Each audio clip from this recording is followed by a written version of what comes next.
দীঘাপুরীর একঘেয়েমি থেকে বাঁচতে গেলে আমাদের বাঙালিদের একটাই ডেস্টিনেশনের কথা মনে পড়ে, সেটা হলো মন্দারমণি। একদিন বা দুদিনের চট করে প্ল্যান করে ঘুরেও আসা যায়। সো আমরাও এরকম একটা গরমের ছুটির সময় প্ল্যান করে দুদিনের জন্য ঘুরে এসেছিলাম মন্দারমণি। আজকে আমি ভিডিওতে আপনাদের দেখাবো আমি কোন রিসর্টে ছিলাম, কত টাকা পড়েছিল, আর যারা একটু বাজেটে থাকতে পছন্দ করে, বাজেট হোটেলের সন্ধান করে, অথচ সার্ভিস ভালো হবে, একদম বিচের কাছাকাছি থাকতে চাইবে, সমস্ত রকম ফেসিলিটিস থাকবে, সুইমিং পুল থাকবে, এইরকম যদি সন্ধান পেতে চান রিসর্টে, তাহলে ভিডিওটি অবশ্যই দেখুন। আমরা যে রিসর্টে ছিলাম তার নাম হচ্ছে A1 বিচ রিসর্ট। এটা হচ্ছে লাল কাঁকড়া বিচে একদম ধারে অবস্থিত। বিচ জাস্ট রিসর্ট থেকে বিচ জাস্ট 1 মিনিটও লাগবে না হেঁটে যেতে। রিসর্ট থেকে বিচটা পুরো দেখাই যায়। আমরা A1 বিচ রিসর্টে একটা প্যাকেজের মধ্যে এসেছিলাম।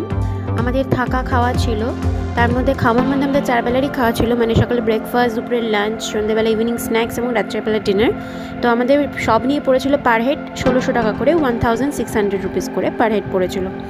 তো বাচ্চা যাদের 10 বছরের নিচে বয়স হয় তাদের ওরা অনেকটাই কম নেয়, হাফ টাকার মধ্যে ওদের হয়ে যায়।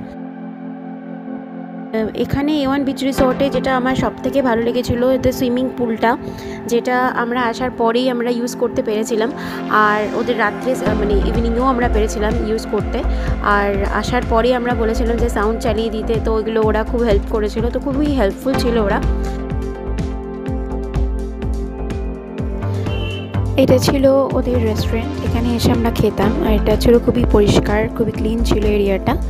আর এদের সাথেই ছিল ওদের অ্যাটাচড কিচেন, তো কিচেন কাম রেস্টুরেন্ট আর কি।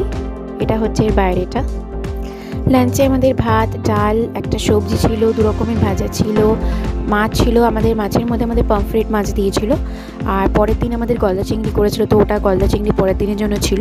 রাত্রিরে ওদের সেম রিপিট থাকে, যারা রুটি খাবে, আর মাছের বদলে থাকে হচ্ছে চিকেন। তো খাবার খুবই টেস্টি ছিল, খুবই ভালো ছিল, পরিমাণ মতো ওরা খাবার দিত।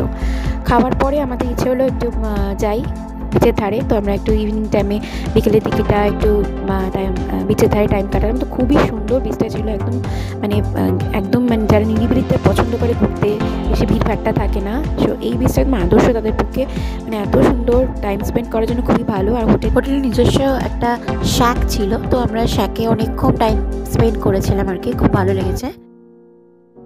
তো আমি অবশ্য করেই এই মন্দারমণির এই বিচের থেকে, লাল কাঁকড়া বিচের এই রিসর্টটাকে আপনাদের রেফার করব। অবশ্যই আসুন, খুবই ভালো টাইম একটা স্পেন্ড করতে পারবেন আপনাদের ফ্যামিলি এবং ফ্রেন্ডসের সাথে। রাত্রির সুইমিং পুলের আনন্দটাই অন্যরকম ছিল, তো রাত্রিরেও সুইমিং পুলে আমরা একটু নেমেছিলাম আনন্দ করার জন্য।